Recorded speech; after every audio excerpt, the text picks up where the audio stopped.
하나님 말씀 우리가 함께 나누겠습니다. 누가복음 1장 39절에서 45절입니다.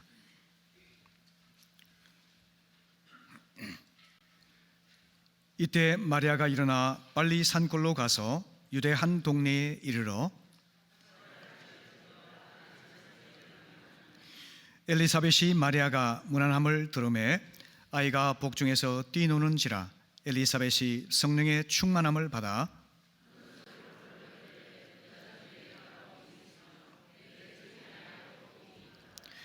내 주의 어머니가 내게 나오니 이 어찌된 일인가? 귀에 들릴 때 기쁨으로 뛰놀았도다. 함께 읽겠습니다. 주께서 하신 말씀이 반드시 이루어지리라고 믿은 그 여자에게 복이 있도다. 아멘. 아멘. 하나님의 아들 예수 그리스도께서 하늘 영광을 버리고 인간이 되어 이 땅에 오신 성탄 사건만큼 복되고 신비로운 일은 없습니다. 성탄은 죄와 고통으로 신음하는 인류에게 주신 하나님의 가장 귀한 선물인 것입니다. 하지만 성탄의 복은 맞이할 준비를 하는 사람들에게 주어지는 선물입니다. 오늘 본문의 주인공인 사가랴와 엘리사벳 부부는 불임의 시련을 겪으면서도 주의 길을 예비했던 아름다운 가정의 모델입니다. 주의 오심을 기다리는 대림절 마지막 주일, 사가랴 엘리사벳 부부가 어떻게 성탄을 준비했는지 살펴보고 우리 또한 주님의 오심을 준비하는 복된 인생이 될 수 있기를 바랍니다. 아멘. 먼저 그 부부는 하나님 앞에서 살았던 사람입니다. 누가복음 1장 6절을 보시면 이 두 사람이 하나님 앞에 의인이니 주의 모든 계명과 규례대로 흠이 없이 행하더라 말씀합니다. 남편 사가랴는 여호와께서 기억하신다 하는 뜻을 가지고 있습니다. 여호와께서 그의 기도를 기억하시사 응답하신다는 뜻이겠죠. 아내의 이름은 엘리사벳입니다. 엘리사벳은 내 하나님은 맹세의 하나님이라 하는 뜻을 가지고 있는데요, 하나님은 반드시 약속을 지키시는 분이라 하는 의미가 되겠습니다. 그 두 사람이 살았던 시대는 대헤롯이 통치하던 시대였습니다. 아주 폭군으로 유명했던 사람이죠. 아기 예수가 태어났을 때 동방 박사들이 와서 그에게 물었습니다. 유대인의 왕으로 오신 이가 어디에 계십니까?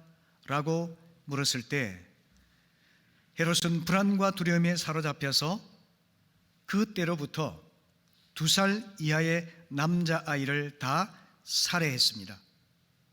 이때 죽은 아이가 무려 2만 명이나 된다고 그랬죠. 어린아기를 갑자기 잃어버린 엄마의 통곡 소리가 하늘을 찔렀을 것입니다.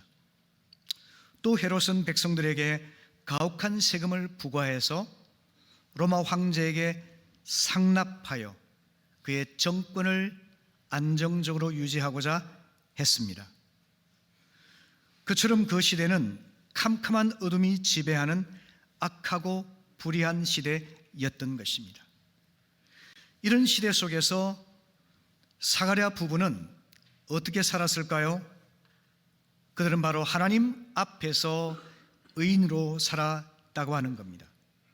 주님의 모든 계명과 규례대로 흠이 없이 행하였다라고 기록하고 있습니다. 오늘날 뜻으로 말씀드리자면은 그들은 하나님 앞에 정직하고 바르게 살고자 애썼고 말씀에 순종하는 삶을 살려고 노력했다고 하는 것입니다. 하나님 앞에서, 이것이 그들의 삶의 특징이었습니다. 당시 사람들은 헤롯의 눈치를 보고 살았죠. 하지만 사가랴 엘리사벳 부부는 하나님을 바라보고 하나님을 의식하며 살았습니다. 그리고 하나님을 두려워했습니다. 공포심이 아니라 경외심에 의해서 하나님을 기쁘게 순종하며 살아왔던 것이죠. 그들 부부는 불의와 폭력이 판을 치던 암울한 시대에도 적당하게 타협하지 않았습니다. 시대의 악한 조류에 순응하지 않았습니다. 오직 하나님 한 분만을 바라보며 하나님 보시기에 정직하고 바른 삶 살아가려고 최선을 다했던 것이죠. 특별히 이 가정은 남편과 아내 두 사람 모두 하나님 앞에서 의인이었다라고 말씀하고 있습니다.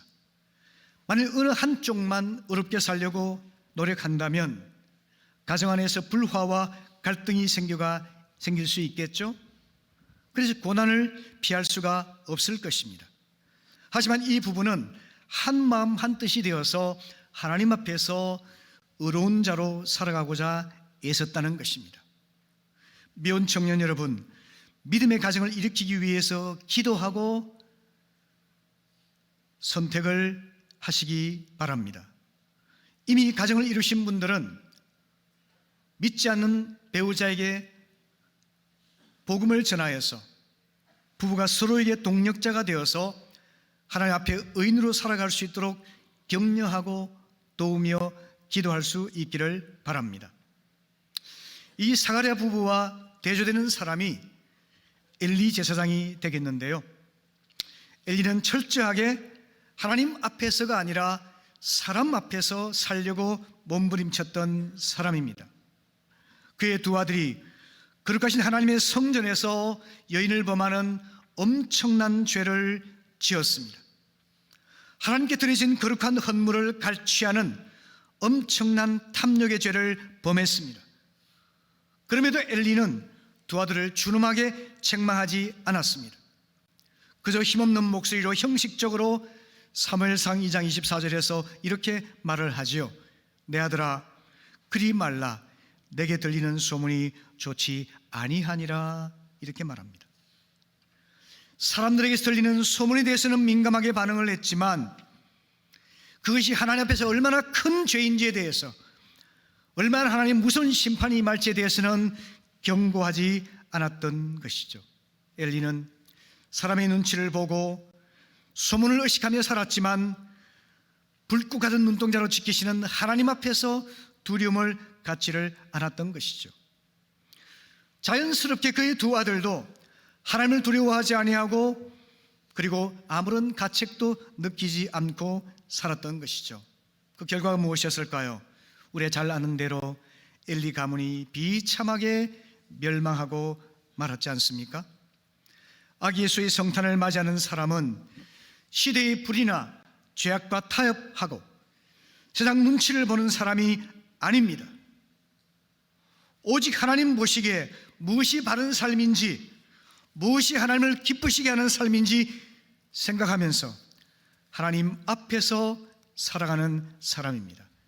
사랑하는 성도 여러분, 은혜로운 성탄절을 맞이하기 위해서 하나님 앞에서 살아가는 우리 모두가 될 수 있기를 바랍니다. 사람 앞에서가 아니라 세상 눈치를 살피는 것이 아니라 하나님을 의식하면서 하나님을 두려워하면서 하나님 앞에서 바르고 정직한 삶을 살기 위해 기도하고 회개하고 결단하는 우리 모두가 될 수 있기를 바라는 것입니다. 아멘. 두 번째, 이 가정은 기도하는 가정인데요. 1장 13절 말씀 우리 같이 읽어보실까요? 시작. 천사가 그에게 이르되 사가랴여 무서워하지 말라. 너희 간구함이 들린지라. 내 아내 엘리사벳이 내게 아들을 낳아 주리니 그 이름을 요한이라 하라. 아멘. 아멘. 제사장 사가랴가 성전에 들어가서 제사장의 직무를 감당하고 있을 때 천사가 나타나서 말을 했습니다. 사가랴야, 너의 간구함이 하나님께 들렸다라고 말이죠. 우리말은 좀 시제가 불분명한 언어입니다. 그런데 헬라어 원전이나 영어 성경에서는 시제가 명확하게 나타나 있는데 그 시제는 바로 현재 완료형입니다. 과거에서부터 일어난 일이 현재까지 계속 이어지고 있다는 뜻이죠. 다시 말하면 사가랴는 젊은 시절부터 나이가 든 지금까지 변함이 없이 중단됨이 없이 계속적으로 기도해 왔고 그 기도가 하나님께 들려지고 그리고 상달되었다는 것입니다.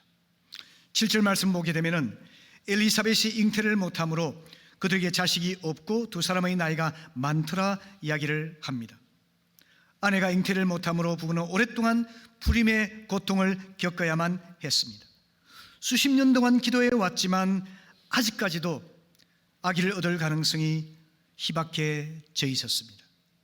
하지만 그들은 눈에는 아무런 증거가 보이지 않고 손에 아무것도 잡히는 것이 없지만 여전히 포기하지 아니하고 끊임없이 기도하며 기다려 왔던 것이죠.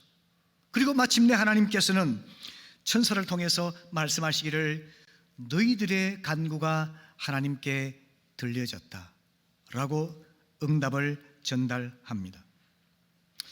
야고보 5장 16절의 말씀은 이렇게 기록합니다. 의인의 간구는 역사하는 힘이 크다고 말이죠. 여러분, 하나님 앞에서 바르고 정직한 삶을 살며 믿음으로 간구하는 사람은 그 믿음의 역사가 강력하다 하는 것입니다. 성도 여러분, 하나님께서는 의인의 간구에 반드시 응답하시고 그 기도는 강력한 힘을 갖고 있음을 우리에게 알려주고 있습니다. 열심히 기도하는 것 중요합니다. 인내로 기도하는 것 중요합니다. 그러나 여러분, 의인의 간구가 역사하는 힘이 크다고 말하지 않습니까? 우리 손에 피가 가득한 상태로는 아무리 오랫동안 아무리 간절히 기도한다 할지라도 하나님은 들을 수가 없다는 것입니다. 그런데 이 부부의 기도는 의인의 간구였기 때문에 하나님께서 그들의 기도 소리가 하나님께 들려졌고 상달되었다라고 기도해주고 말씀하고 있는 것입니다. 여러분, 그래서 하나님께서는 천사를 통해서 아들의 이름을 요한이라 이름 짓게 하셨는데요, 요한의 이름의 뜻은 기쁨입니다. 우리 교회도 요한이가 있죠. 기쁨을 주는 아들입니다. 아브람과 사라의 가정도 아이가 없었죠. 아브람 나이가 99세가 되고 사라의 나이가 90세가 되도록 아들이 없었습니다. 하지만 아들을 주시겠다는 하나님 약속을 믿고 두 사람은 긴 세월 동안 인내로 기도했을 때 하나님께서 이삭이라는 아들을 주셨죠. 이삭의 뜻은 웃음입니다. 하나님께서는 기도하는 가정을 기뻐하시고 복을 반드시 주십니다. 기도하는 가정에 요한이라는 기쁨을 주시고 이삭이라는 웃음도 더하여 주시는 것입니다. 여러분, 우리의 가정마다 하나님께 포기하지 아니하고 간구하는 의인의 간구가 드려져서 기쁨과 웃음이 가득하여 하나님께 영광을 돌려드릴 수 있기를 바랍니다. 아멘. 반대로 롯의 가정은 기도가 없는 가정이었습니다. 삼촌과 함께 믿음 생활을 잘 출발했었죠. 삼촌의 도움을 받아서 사업도 확장되었습니다. 하지만 그로 인해서 목초지가 비좁아서 갈등이 생겼을 때에 그는 기도하면서 하나님 인도를 구하기보다는 당장 살기에 좋아 보이고 물이 많아 보이는 소돔 땅을 선택하게 되었죠. 창세기 13장 10절에서 12절 말씀 같이 읽어보겠습니다. 시작. 이에 롯이 눈을 들어 요단 지역을 바라본즉 소알까지 온 땅에 물이 넉넉하니 여호와께서 소돔과 고모라를 멸하시기 전이었으므로 여호와의 동산 같고 애굽 땅과 같았더라. 그러므로 롯이 요단 온 지역을 택하고 동으로 옮기니 그들이 서로 떠난지라. 아브라함은 가나안 땅에 거주하였고 롯은 그 지역의 도시들에 머무르며 그 장막을 옮겨 소돔까지 이르렀더라. 아멘. 롯은 육신적인 안목에 따라 행동했습니다. 영적인 관점으로 바라본 것이 아니었습니다. 인간의 욕심에 이끌렸습니다. 하나님의 뜻을 따른 것이 아니었습니다. 이런 차이를 만들어낸 것은 무엇일까요? 하나님 앞에 무릎을 꿇고 인도를 구하며 주님의 뜻에 따라 나아가는 삶이 아니라 인간적인 생각과 계산에 따라 행하였기 때문인 겁니다. 성도 여러분, 당장은 잘된 것처럼 보였지만 롯의 결말은 정반대였습니다. 소돔 땅이 하나님의 심판을 받아 멸망할 때 그의 아내는 소금 기둥이 되고 말았죠. 그의 사위들도 다 죽고 말았습니다. 그의 두 딸은 아버지를 유혹해서 근친상간의 죄를 범하지 않았습니까? 그는 분명히 구원을 받았겠지만 부끄러운 구원을 받은 것입니다. 주 예수를 믿는 사람은 다 구원받은 하나님의 백성이 될 수 있지만 기도에 게을리하고 기도 없이 인간적인 생각과 욕심으로 행하게 되면 구원을 받되 부끄러운 구원을 받는 사람이 될 수 있는 것입니다. 부모 여러분, 우리 자녀들에게 기도하는 모습을 보여줄 수 있기를 바랍니다. 의식적으로라도 기도하는 모습을 보여주게 될 때 우리 자녀들이 그것을 자연스럽게 배울 수가 있는 것입니다. 자녀가 평생 기도하고 믿음으로 살아가는 사람이 되기를 원하신다면 부모가 먼저 꼭 가정에서 기도하시기를 바랍니다. 부모의 본이 절대적인 영향을 미친다는 사실을 꼭 마음에 명심하시기를 바랍니다. 자녀를 위해서라도 억지로 기도하시기를 바랍니다. 조금 위선적인 느낌이 들지라도 기도하는 모습을 보여주시기를 바랍니다. 우리 삶에서 믿음 생활을 등한시하는데도 하는 일이 잘 되고 형통하다고 하는 경우도 가끔 있죠. 여러분, 부러워하지 마시기를 바랍니다. 잠언 4장 19절에서 하나님께서는 악인의 형통을 부러워하지 말라고 경고하십니다. 기도하지 않는데도, 하나님의 인도를 구하지 않는데도 하는 일마다 잘 되고 풍부하고 성공적인 것처럼 보인다면 그것만큼 위험한 것이 없음을 깨닫게 되시기를 바랍니다. 기도 없이 인간적인 계획과 의욕만으로 행하는 것은 참으로 어리석을 뿐만 아니라 위험한 일입니다. 마음에 꼭 새기면서 일이 잘 될 때나 안 될 때나 기도로 주님 앞에 간구하며 인도를 받는 우리 모두가 될 수 있기를 바랍니다. 안 될 때는 인내로 간구할 수 있기를 바랍니다. 잘 될 때는 감사하며 주님께 영광을 돌리며 살아갈 수 있기를 바랍니다. 이렇게 살아갈 때에 하나님께서 기도하는 그 가정을 기뻐하시고 은혜를 베푸시는 겁니다. 어머니 한나가 기도의 사람이었기 때문에 아들 사무엘은 기도의 지도자가 되었습니다. 그래서 그는 백성들 앞에서 나는 너희를 위하여 기도하기를 쉬는 죄를 결단코 범하지 아니하겠다고 선언하지 않습니까? 기도하는 부모는 기도하는 자식을 낳습니다. 기도하는 목자는 기도하는 목원을 키울 수 있고 기도하는 지도자는 기도하는 제자를 키울 수가 있습니다.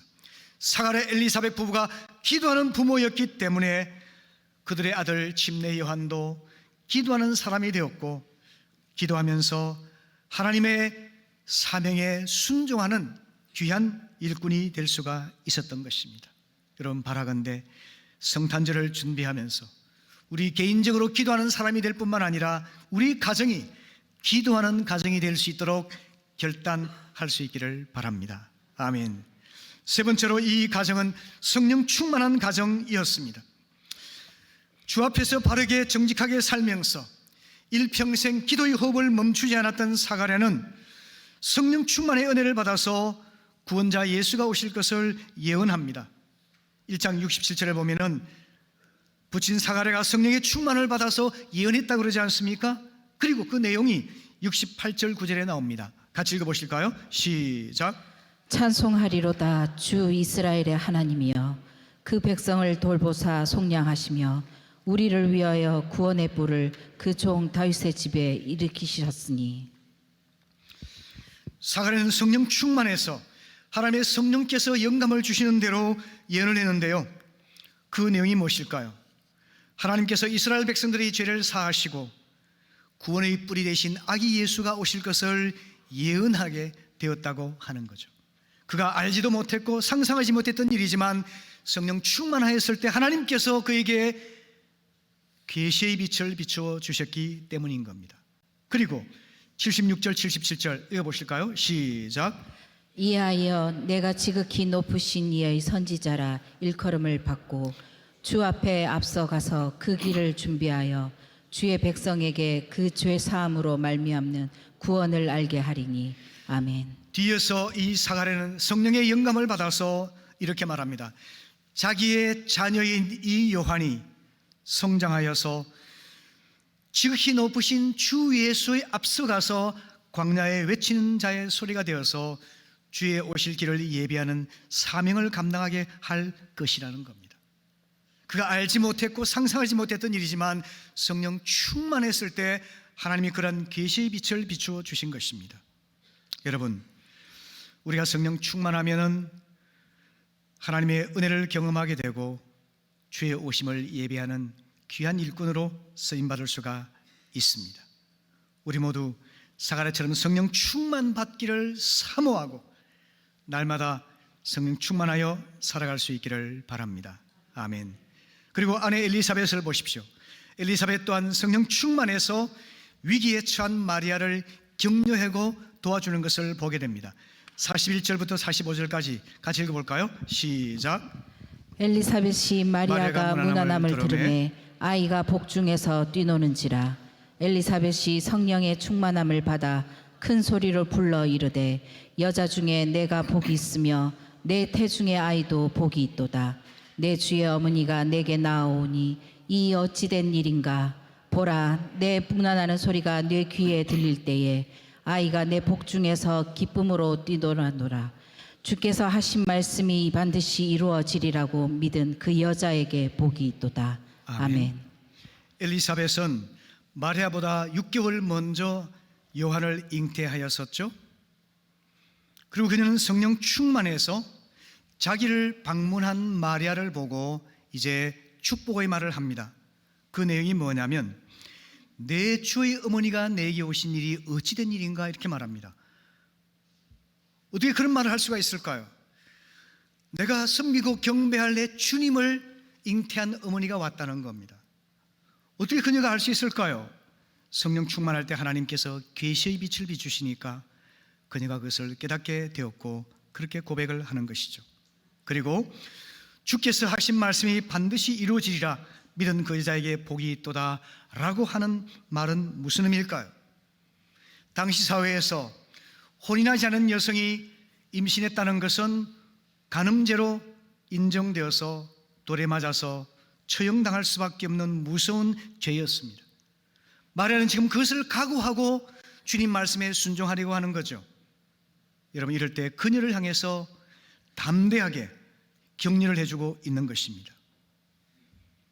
주께서 하신 말씀이 반드시 이루어지리라 믿은 여자에게 복이 있도다 하면서 마리아를 격려해서 주 예수의 성탄을 예비할 수 있도록 도왔던 역할이 바로 엘리사벳의 역할이었습니다.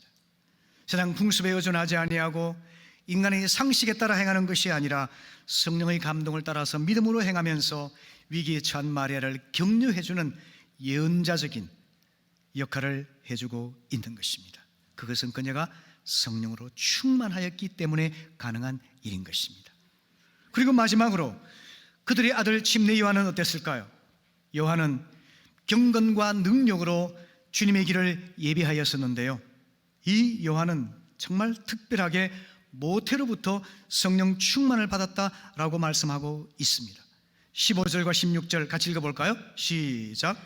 이는 그가 주 앞에 큰 자가 되며 포도주나 독한 술을 마시지 아니하며 모태로부터 성령의 충만함을 받아 이스라엘 자손을 주 곧 그들의 하나님께로 많이 돌아오게 하겠습니다. 아멘. 아멘. 이 요한은 아버지 어머니가 성령 충만하였기 때문에 모태에서부터 성령 충만함을 입어서 또 기도와 말씀의 삶을 훈련받아서 성령 충만한 삶을 계속적으로 이어갔기 때문에 그는 하나님의 광야의 소리가 되어서 수많은 사람들을 주님께로 돌아오게 하는 그런 메신저로 쓰임받게 되리라 이렇게 말씀하고 있죠. 아버지의 예언 그대로 요한은 성장해서 이 역할을 합니다. 마태복음 3장 1절부터 3절을 보시게 되면 회개하라 천국이 가까이 왔느니라 하였으니 그는 선지자 이사야를 통하여 말씀하신 자라 일렀으되 광야에 외치는 자의 소리가 있어 이르되 너희는 주의 길을 준비하라 그가 오실 길을 곧게 하라 하였느니라 기록하고 있습니다. 그는 수많은 사람들로 하여금 회개하도록 메시지를 전했습니다. 수많은 사람들이 회개하여 죄를 자복하고 변화되었습니다.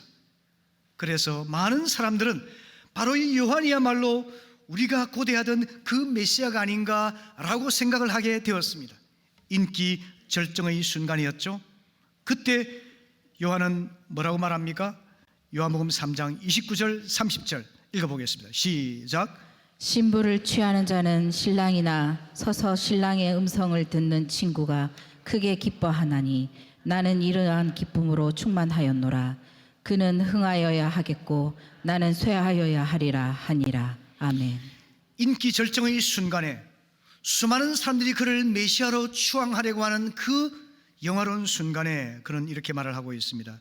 나는 오실 주님의 신발끈을 푸는 자격도 없는 사람입니다. 신부를 취하는 사람은 신랑이지만 신랑의 친구인 내가 너무너무나 크게 기뻐합니다. 그리고 나는 날마다 낮아져야 되겠고 우리 주님은 날마다 더 흥하여야 하겠습니다. 얼마나 놀라운 고백을 하고 있습니까? 얼마나 위대한 신앙인의 모습입니까? 여러분, 이것이 어떻게 가능할까요? 성품으로 가능할까요? 인위적인 노력으로 가능할까요? 성령이 충만할 때에 그런 인간의 성품과 그의 개인적인 능력을 초월해서 하나님이 가장 기뻐하는 겸손한 사람으로, 믿음의 사람으로, 그리고 선포의 사람으로 쓰임받을 수가 있게 된 것입니다. 여러분, 성령 충만한 부모 밑에서 성령 충만한 자녀가 자라게 되는 법입니다. 사가랴는 말씀을 사랑하고 기도하는 사람이었습니다. 그래서 그 가정은 항상 성령으로 충만하였습니다. 이런 부모의 기도의 지원과 말씀 양육을 받고 자란 요한은 신앙을 잘 전수받아서 자신은 낮추고 주님의 길을 예비하며 회개의 메시지를 선포하는 귀한 사명을 감당하게 되었던 것이죠. 여러분, 우리의 가정이, 우리의 교회가 이런 성령 충만한 공동체로 나아갈 수 있기를 바랍니다.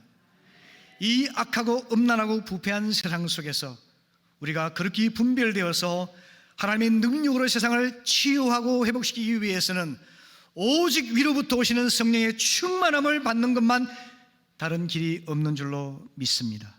자신의 성품을 의지하지 마세요. 자신의 의지를 의지하지 마세요. 자신의 노력을 의지하지 마세요. 오직 성령의 충만함을 받을 때 아무리 부족한 사람도, 아무리 연약한 사람도, 아무리 힘없는 사람도 성령 충만해서 하나님이 원하시는 일을 감당할 수가 있게 되는 것입니다. 성도 여러분, 지금 우리는 영적인 전쟁을 치열하게 치르고 있습니다. 사탄과의 영적인 전쟁이죠. 사탄이 가장 목표로 하는 것은 우리의 가정을 파괴하는 것입니다. 아담과 하와의 가정을 파괴함으로써 죄가 이 땅에 들어오게 됐던 것처럼 현재도 다른 무엇보다 우리 가정을 깨뜨리고 파괴하기 위해서 그렇게 애를 쓰고 있습니다. 오늘 우리가 겪고 있는 가장 큰 위기는 가정 해체라고 하는 위기입니다. 미혼자들이 너무나 많습니다. 결혼하지 않으려는 비혼자들도 많습니다. 늦게 결혼하는 만원도 많습니다. 그리고 어려움을 겪고 이혼하는 가정도 많아지고 있습니다. 부부가 결혼해 있지만 아기를 갖지 않은 딩크족이 늘어나고 있습니다. 부부가 결혼했지만 아기를 최대한 적게 가지려고 하는 저출산 현상이 가정에 물밀듯이 몰려옵니다. 가정이 얼마 가지 않아서 무너지려는 이런 위기 가운데 있습니다. 이럴 때 하나님께서 우리에게 뭘 기대하실까요? 가정을 사수하기 위해서 여러분 믿음의 가정을 세워가는 일인 줄로 믿습니다. 철저하게 하나님 앞에서 바르고 정직하게 살아가려는 그런 가정이 일어날 수 있도록 함께 기도합시다. 그리고 기도하기를 쉬지 않는 의인의 간구가 우리 가정에서 드려져서 하나님이 들으시고 상달하시는, 하나님께서 응답해 주시는 그런 가정을 세워갈 수 있기를 바랍니다. 성령에 충만하여서 아빠가 성령이 충만하고 엄마가 성령 충만하고 자녀가 성령 충만하고 부부가 성령 충만하고 온 가족이 성령 충만해서 하나님의 뜻을 분별하고 계시의 진리를 주님으로부터 받아서 하나님 말씀을 증거하고 위로하고 격려하고 사람을 살리는 그 일에 우리 모두가 쓰임 받는 그런 복된 가정이 되시기를 바랍니다. 그러할 때 우리 주님이 오신 성탄을 정말 기쁨으로 맞이하는 준비가 된 가정 되리라고 믿습니다. 우리 모든 성도님들, 우리 성도들의 가정 모두가 다 주의 오심을 기쁘게 준비할 수 있는 복된 삶, 복된 가정 되시기를 축복합니다.